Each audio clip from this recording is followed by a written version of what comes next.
Magandang umaga, hapon at gabi sa inyong lahat. I'm Faith and I'm with Koru's marketing team.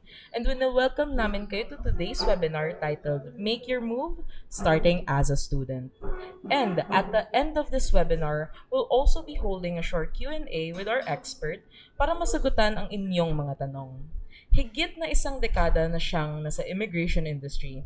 Dati siyang nagtatrabaho para sa Immigration New Zealand as an immigration officer and manager. Currently, she is Koru's very own licensed immigration advisor. Let's all welcome Miss Rafi Ahmad. Hi everyone. Woo! Oops. It's okay. Hey, Rafi, thank you so much for joining us today. you're welcome. I'm super happy to be here and I'm glad that everyone could join us. And with her expertise, we'll be tackling today's topic, which is all about studying in New Zealand. So again, so to kick us right off, Rafi, I'm just gonna throw some stats your way. So the number of international students has been increasing in the last 9 years. Yeah. And with the recent statistics show that parang there are 50,000 international students na Filipino. So why do you think is that? Yeah. I think, over the past decade, yung mga Pinoy, they are more actively shaping yung mga career nila. And when you talk about careers, siguro dahil na rin sa globalization, no, they're not really thinking about it na sa Philippines lang. And it's not even, just people want to migrate. Pero lalo na from the pandemic, no, parang more opportunities across borders are opening up, whether it's from through remote work na access nila yung some degree of opportunity remotely. But then because of that, parang they know that they're able to do the work.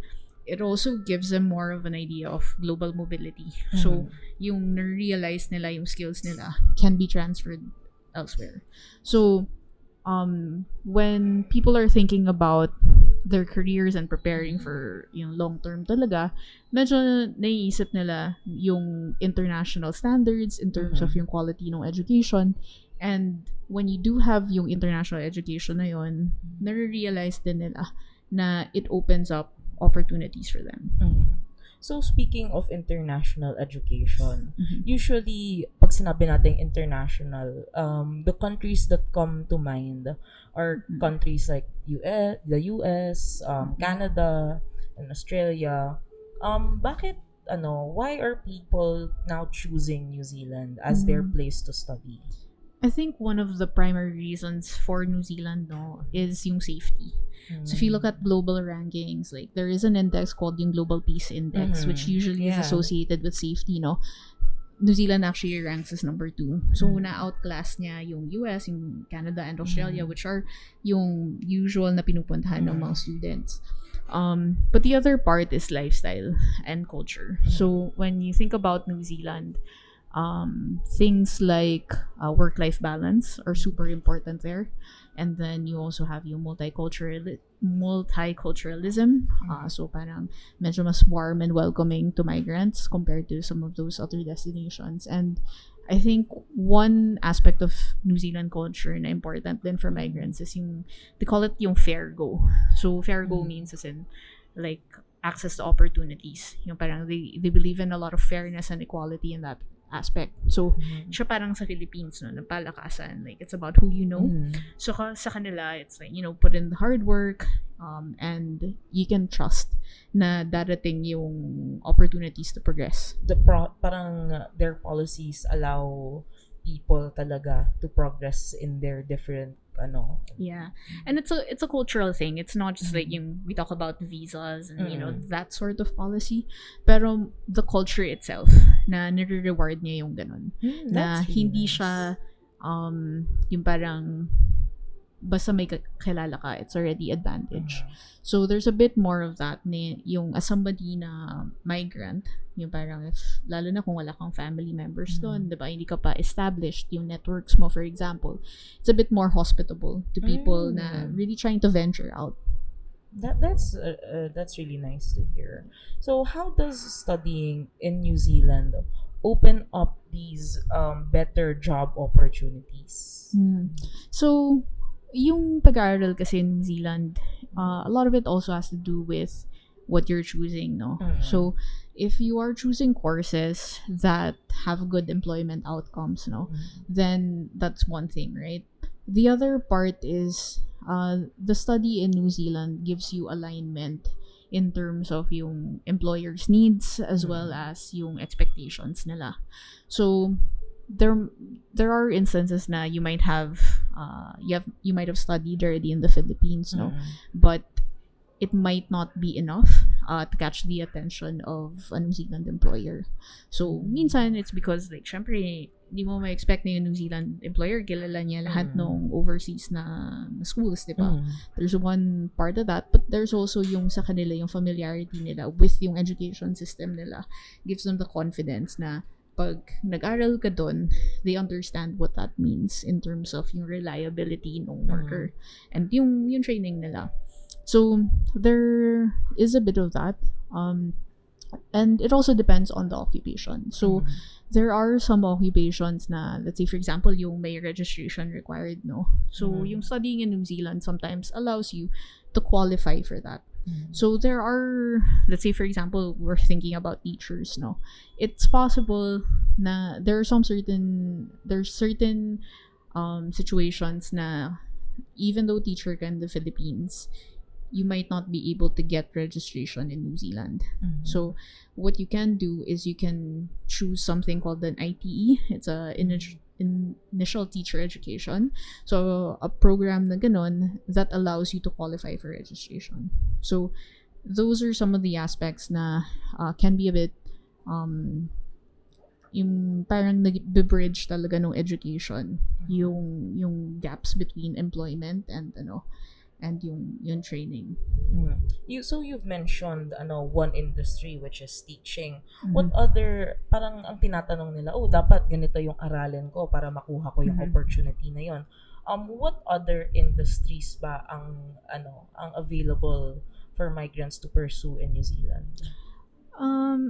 Siguro a good way to approach it is to think about yung shortages ng New Zealand, no? So there are some lists that are published that have industries and occupations na nakikita nila medyo long-term yung needs ng country. So some of those areas would be health, IT, construction, engineering, even education actually. But just because an occupation or an industry isn't on that list or isn't on those shortage lists doesn't mean na you can't migrate to New Zealand or you can't use it to pursue a long-term career in New Zealand. So there are certain industries na typically they don't recruit from overseas. So generally you can expect na talagang hindi work visa yung unang pasok ng person. But these people might take an alternative, like they might choose to study there and then they eventually find themselves moving towards residence later on. Pero syempre, it's a separate thing, no? Like your ability to qualify for residence is entirely separate. But we do see that there are certain industries na yun talaga yung nakita namin from yung clients namin. So one example niya, no, is like if we look at accounting, typically you won't really have accountants recruited from overseas.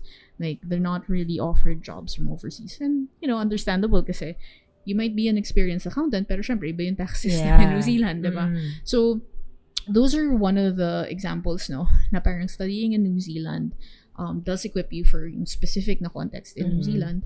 Then because you might have some in-study or post-study work rates, it gives you a good transition. Also, you've been mentioning yung student to residency. Is it, totoo ba siya? Parang you've mentioned na may mga certain subjects or certain industries na nag-aano ng study. How does that work? Well, I think it's a bit of a contentious issue, no?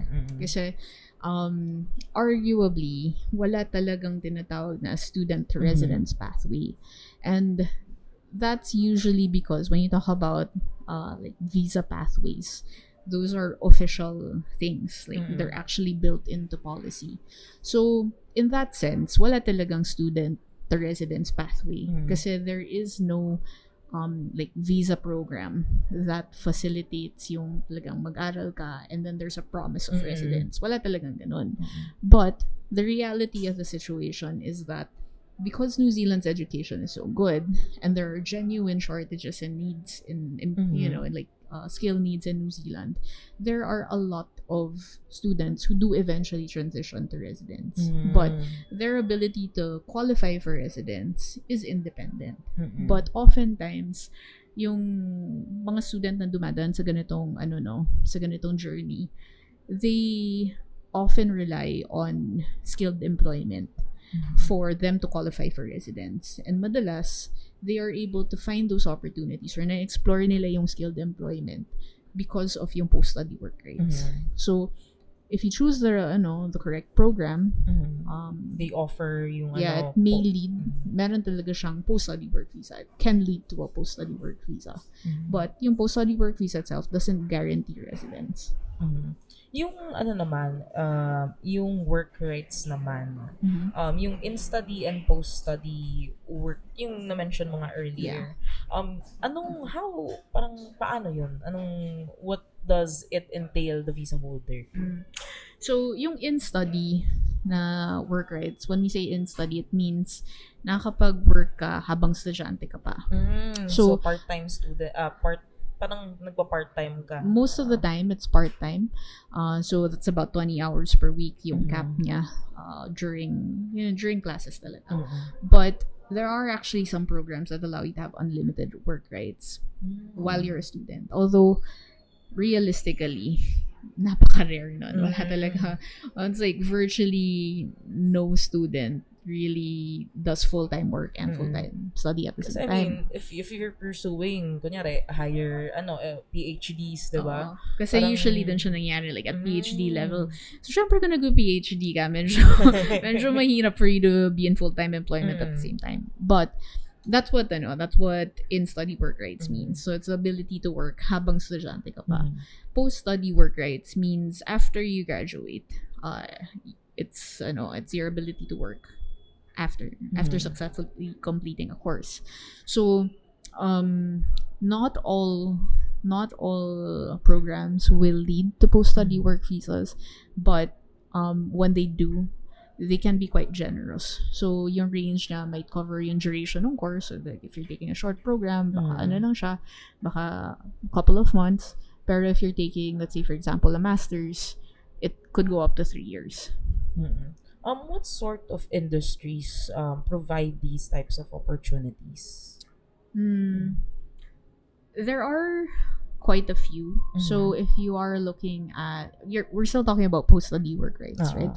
So if you are looking at yung shortage areas, so there's something called the green list. So when you are studying in some of yung green list occupations, there's a lot of alignment there. So some of the things we talked about a while ago, diba? Parang health, IT, education, engineering, but there are also post-study work rights across the board depending on the program type. So it's not just based on industry, it's also the qualification or the program type. So what, syempre, since you're trying to choose na between the different industries na tinatahak mo, what should kunyari, ako yung magiging aplikante, what should I study to unlock these opportunities? There's a lot of factors that you have to be looking at, no? Kasi the program type is one thing that affects yung visa outcomes and yung visa options. But you also need to consider yung personal situation mo as a student, right? Like, yung recommendation on what you should take also depends on ano yung career aspirations mo, ano yung experience mo, ano yung natapos mo na. Because you're not really just looking at it from a visa perspective kasi syempre, consider mo rin yung ability mo to meet yung admissions requirements ng school, diba? So, kung yung admission requirement ng school is dapat meron kang background in yung subject na yun, hindi ka pwede basta-basta pumasok sa isang Yeah. course, 'di ba? Nang wala kang relevant na background. So it really depends on a number of factors. Pero usually those are some of the important ones, no? Like ano yung academic and work history mo, ano yung objectives mo, like why do you want to be studying New Zealand, ano yung gusto mong outcomes, and siguro maybe one of the more important ones din is yung budget mo. Kasi malaki kasi yung range, diba? So if for example, And how long yung range nung pag-study in New Zealand, yung mga programs offered? like yung how long nagla-last yung Ah, programs. yan. It depends on what you want to study. So there are short programs, like they might be a couple of weeks lang. But most international students really look at the longer programs. At least a year of study. Kasi like in the Philippines, no, yung Philippine context, a lot of our students are looking at yung mga post-study work visas. So the more generous ones require about a year of study in New Zealand. And with that range of programs, what are the usual issues that our international students face? So when it comes to applying for the visa, there usually are two issues. No, first, is yung tinatawag na bona fides. So in layman's terms, yung bona fides really just talks about your genuineness as a student. So how immigration assesses whether or not you're genuine involves a lot of things. It involves like ano yung background mo, why are you taking the course, what do you know about the course, but also ano ba yung reasons mo for studying, your reasons to come back to your home country, all those sorts of things. So medyo malawak siya. The other thing is yung funds. So if you are gonna study internationally, you need to be able to afford it. So it's not yung parang it is quite a heavy financial investment.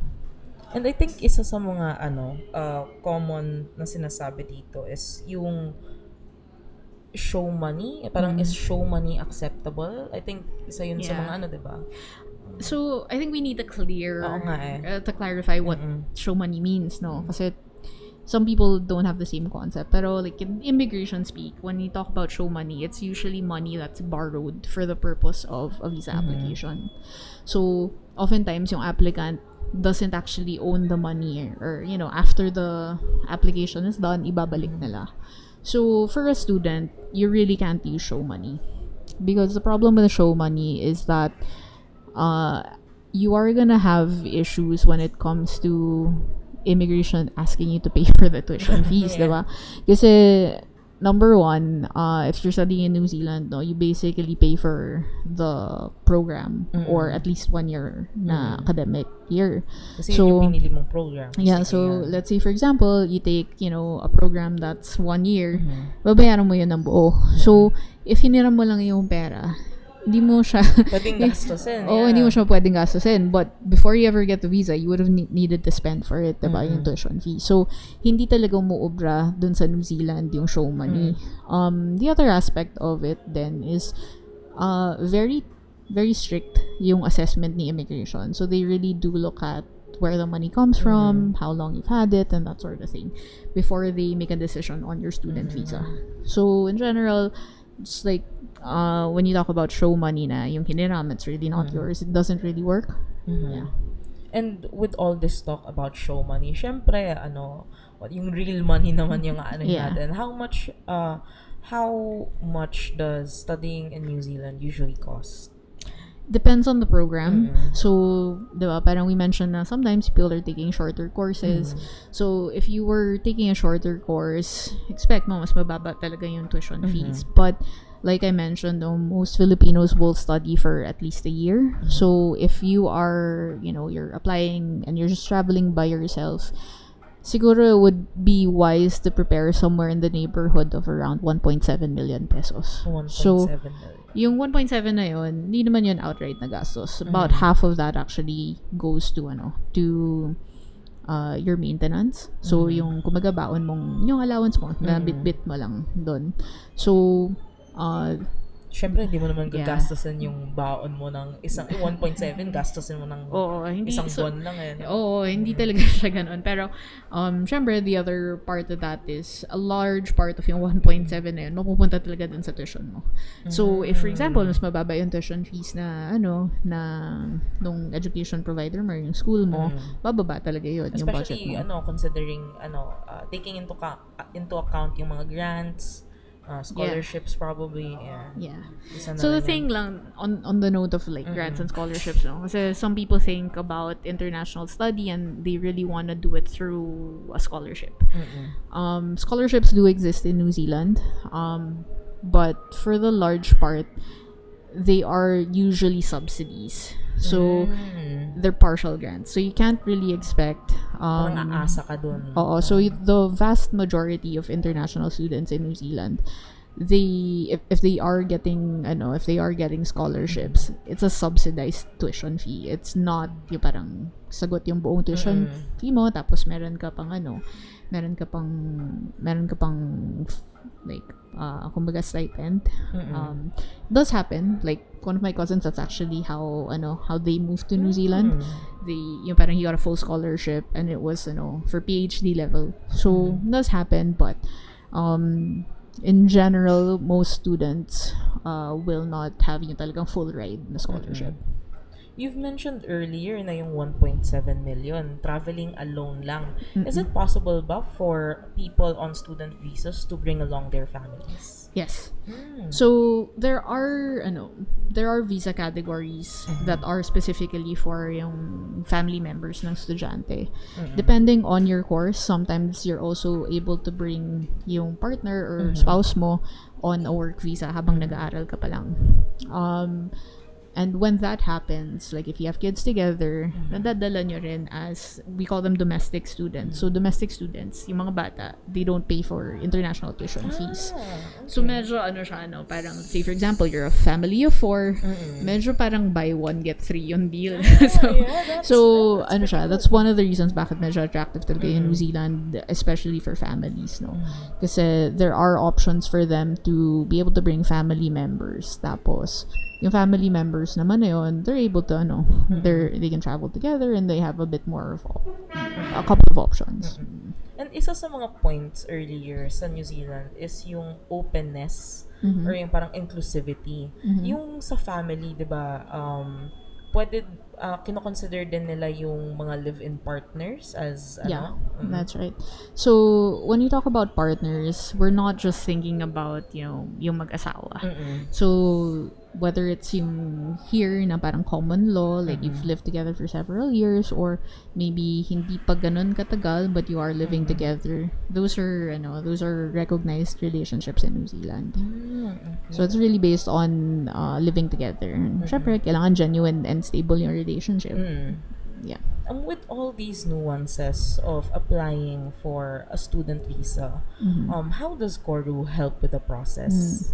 So, because we work in the education space talaga, there are some aspects na nakakatulong talaga. So, if you are looking at admissions, for example, we're able to facilitate yung applications to a bunch of schools in New Zealand, no? So, because of those relationships with schools as well, we often have information around like ano yung programs or promotions that are going on for the Philippine market. Are there scholarships being offered? Ano yung mga upcoming na programs? So sometimes, if you're searching independently, you don't know na may mas magandang program pala na mas fit for you na lalabas kasi hindi pa siya published. So there's some stuff that goes behind the scenes na ganon. But siguro some of the other aspects talaga that are really important, I think, to a lot of people who are considering moving to New Zealand is yung what we call road mapping. So, madalas kasi sa student, you're not really looking at a timeline na parang 6 months or a year. Usually, yung journey nila takes several years. So, say for example, diba, if you are taking a master's, oftentimes it's around 1.5 to 2 years sa New Zealand. So, we look at what's going to happen to you across that time, plus yung sa family mo. So, like, if we combine yung time that you spend on student visa plus yung post-study work visas, for example, sometimes that's already like somewhere between three to 4.5 years, no. So, and hopefully during that time, we help you for like thinking about more permanent solutions. So that's one of the things I think that's really important, na because we're licensed, we're able to stay across the different opportunities that pop up, just hindi lang yung sa student, no. So yan. Thank you so much, Rafi, for your time today. And ayan, that concludes this webinar. To everyone listening and watching, we're gonna take a quick break to internalize lahat ng information na to. Ayan, napakadami natin kailangan i-digest and kailangan i-consider. Habang naghahanda kami para sa Q&A portion of this webinar, I'd like to invite everyone to like our Facebook page if you haven't already para sa mga updates gaya ng schedules ng future webinars on other opportunities. For those of you who've already made up your mind, pwede na kayong mag-request ng assessment by using the link sa chat box or by messaging us through our Facebook page. Ayan. Thank you so much, Rafi, and we'll see you guys pretty soon. Ayan, sige.